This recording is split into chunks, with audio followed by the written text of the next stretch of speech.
শুধুমাত্র ইউটিউবে ভিডিও বানিয়ে যদি মনে করেন শেখ হাসিনার পতন হয়ে গেছে, তাহলে কি হবে?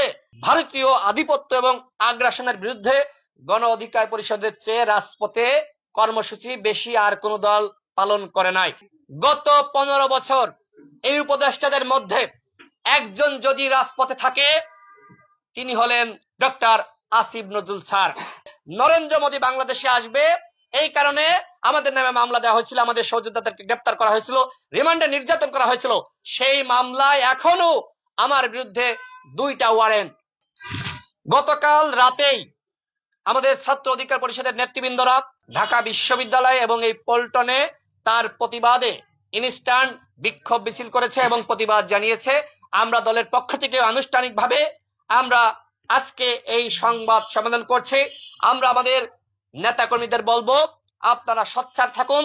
ভারতীয় আধিপত্য এবং আগ্রাসনের বিরুদ্ধে গণ অধিকার পরিষদের চেয়ে রাজপথে কর্মসূচি বেশি আর কোন দল পালন করে নাই। আপনারা জানেন ডাকসুতে আমাদের উপর কেন হামলা করা হয়েছিল? কারণ আমরা ভারতের আগ্রাসনের বিরুদ্ধে রাজপথে নেমেছিলাম। আমাদেরকে ডাকসুতে ওই সাদ্দাম এবং কুখ্যাত সঞ্জিত কোথায় আজকে তারা আমাদেরকে হত্যা চেষ্টা করেছিল। আমরাই সর্বপ্রথম বাংলাদেশের রয়ের এজেন্ট, ভারতের এজেন্টদের বিরুদ্ধে আমরা সংগ্রাম করেছি, প্রতিবাদ করেছি। আমরাই সর্বপ্রথম ভারতীয় আগ্রাসনের বিরুদ্ধে বাংলাদেশে সাংগঠনিকভাবে ঘোষণা দেওয়ার মাধ্যমে আমরা কর্মসূচি পালন করেছি। সেই মোদী বিরোধী আন্দোলন আপনারা ভুলে গিয়েছেন। একমাত্র ছাত্র অধিকার পরিষদ এবং যুব অধিকার পরিষদ সর্বপ্রথম রাজপথে নেমেছিল, এর আগে কোনো দল নামে নাই। সুতরাং বাংলাদেশে যে আন্দোলন আগ্রাসনের বিরুদ্ধে শুরু হয়েছে, সেই আন্দোলন আনুষ্ঠানিকভাবে রাজপথে কর্মসূচি পালন করার মাধ্যমে সেটি করেছে গণ অধিকার পরিষদ, ছাত্র অধিকার পরিষদ, শ্রমিক পেশাজীবী অধিকার পরিষদ। চট্টগ্রামে আমাদের সহযোদ্ধাদেরকে সর্বপ্রথম গ্রেপ্তার করা হয়েছিল আগ্রাসনের প্রতিবাদ করার কারণে। নরেন্দ্র মোদী বাংলাদেশে আসবে, এই কারণে আমাদের নামে মামলা দেওয়া হয়েছিল, আমাদের সহযোদ্ধাদেরকে গ্রেপ্তার করা হয়েছিল, রিমান্ডে নির্যাতন করা হয়েছিল। সেই মামলায় এখনো আমার বিরুদ্ধে 2টা ওয়ারেন্ট। মোদীর আগমন বিরোধী আন্দোলন করার কারণে এখনো 2টা ওয়ারেন্ট রয়েছে। আমি এতটুকুই জানি, এটি পরিবর্তন হয়েছে কিনা জানি না। আমাদের আইনজীবী আরশাদ সিদ্দিকী আছেন, আমি যতদূর তথ্য জানি সেই মামলা এখনো পর্যন্ত অন্তর্বর্তীকালীন সরকার প্রত্যাহার করে নাই। দেখেন, আসিফ নজরুল স্যার, তাকে কি আপনারা চিনেন নাই? গত 15 বছর এই উপদেষ্টাদের মধ্যে একজন যদি রাজপথে থাকে, তিনি হলেন ডক্টর আসিফ নজরুল স্যার।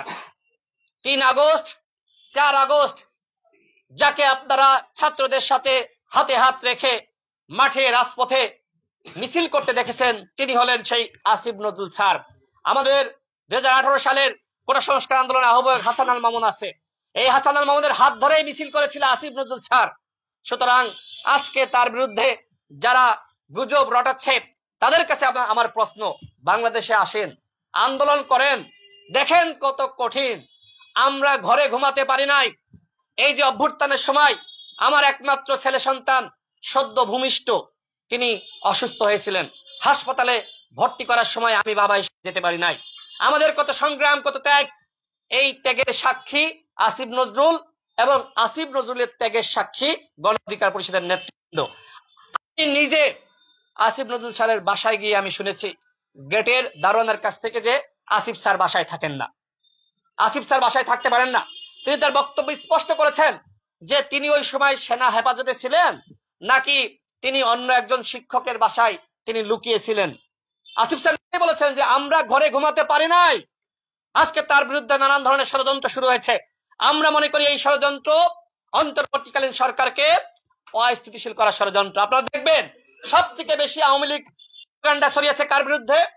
আসিফ নজরুলের বিরুদ্ধে। ফেসবুকে দেখেন, টাকা ইনভেস্ট করে বুস্ট করে আসিফ নজরুলের বিরুদ্ধে আওয়ামী লীগ প্রপাগান্ডা চালাচ্ছে, অন্য কেউ না, আওয়ামী লীগ করছে। আজকে ওই আওয়ামী লীগের সাথে হাত মিলিয়ে যারা আসিফ নজরুলের বিরুদ্ধে প্রপাগান্ডা চালাবে, আমরা মনে করি তারা আওয়ামী লীগের দোসর। অন্যথায় এরকম একজন বিপ্লবী উপদেষ্টা, একমাত্র বিপ্লবী উপদেষ্টা, আর কোন দ্বিতীয় বিপ্লবী উপদেষ্টা এই অন্তর্বর্তীকালীন সরকারে নাই, ছাত্ররা ব্যতীত একজন আছেন। সেই একজন ব্যক্তিকে নিয়ে যারা ষড়যন্ত্র করছে, তাদের গত 15 বছরে অবদানটা কি? শুধুমাত্র ইউটিউবে ভিডিও বানিয়ে যদি মনে করেন শেখ হাসিনার পতন হয়ে গেছে, তাহলে কি হবে? রাজপথে আন্দোলন ব্যতীত পৃথিবীর ইতিহাসে কোনো সরকারের পতন হয়নি। রাজপথে আন্দোলন না করলে, শুধুমাত্র ইউটিউবে ফেসবুকে আন্দোলন করলে সরকারের পতন হয়ে যায়? সরকারের পতনের জন্য দেশের 2000 মানুষ শহীদ হয়েছে। রাজপথের আন্দোলন ছাড়া হাসিনার পতন হয়নি। সুতরাং সেই রাজপথের যোদ্ধা হলো আসিফ নজরুল। এই রাজপথের বিপ্লবী যোদ্ধার বিরুদ্ধে যারা ষড়যন্ত্র করবে, গণ অধিকার পরিষদ তাদের বিরুদ্ধে আন্দোলন সংগ্রাম করে তুলবে।